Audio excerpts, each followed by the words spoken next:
All right, guys, it's about 1 o'clock, 1:30 or so. Been editing so far this morning, and I'm gonna go get my hair cut.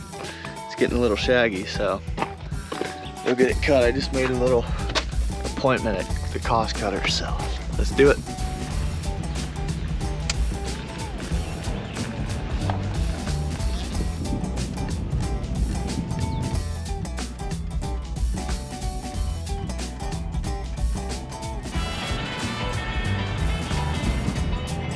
Here we are, cost cutters.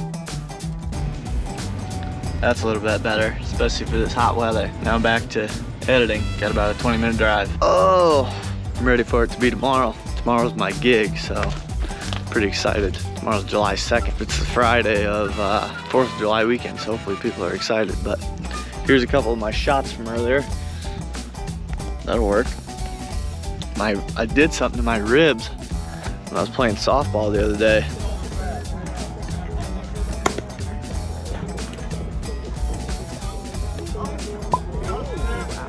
Went up like 3 times the bat, and on the 3rd at bat,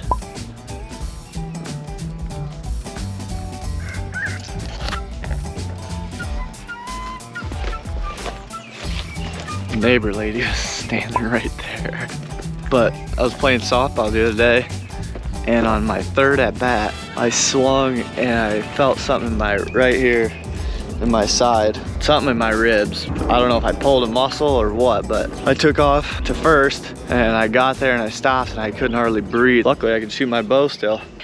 Your vlog on YouTube, how do I find it? It's Ted Zangerly. Ted Zangerly. Click that. It's not on there yet, but it'll be right there here in a minute. My buddy Dan sent us some beef sticks. We gotta get them put together for fall. Sent 3 of them for us, so perfect. Thanks, Dan. Picture of Rhett. What did Rhett say? You should look at those heavy sons of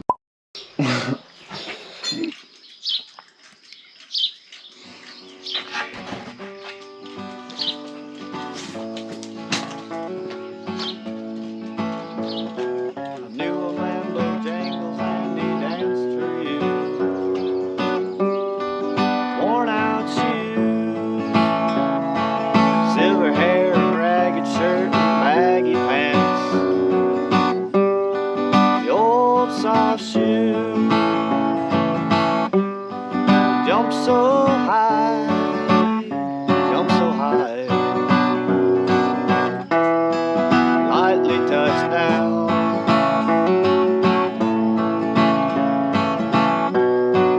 Mr. Bojangles,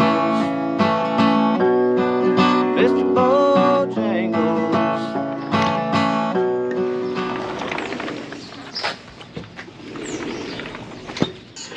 Looks good, Careful, Mom. you might lose a hand. Yeah. Thanks. Get myself an Arnold Palmer. Pretty good view. All right, it's about 8 o'clock. We have been putting together Dad's beef sticks, and then ate some supper, had some delicious steak that my mom made. Ate it up on the deck just now, and I just posted that first video.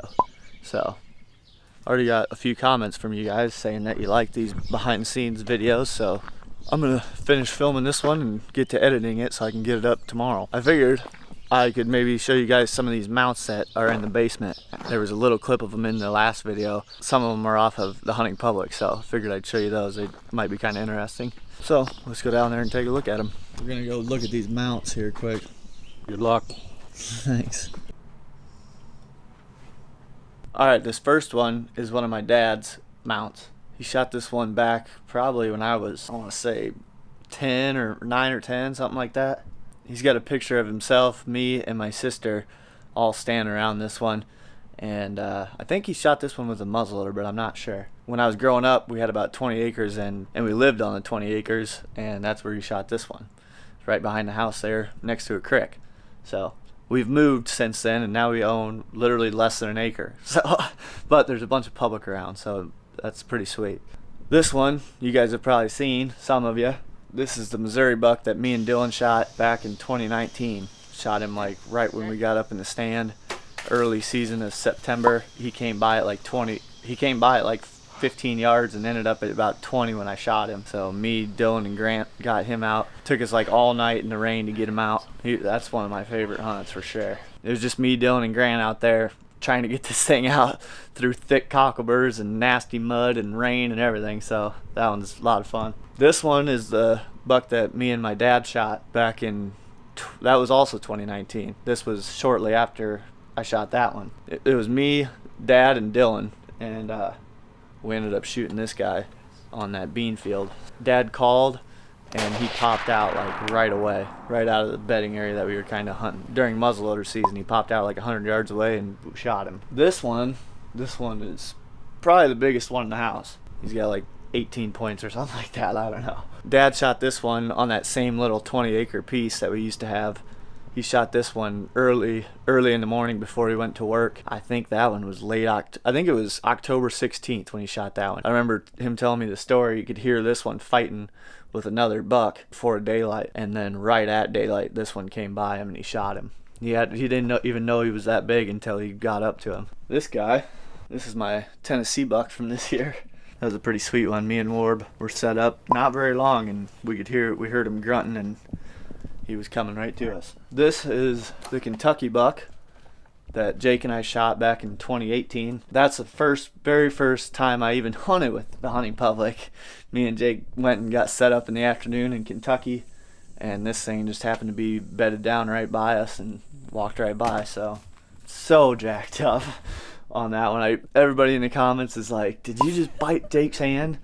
And I think I did. I don't really know, but you have to go watch that on the THP channel. And now for the Stonewall, we got one of Dad's bull elk. He shot this in Montana.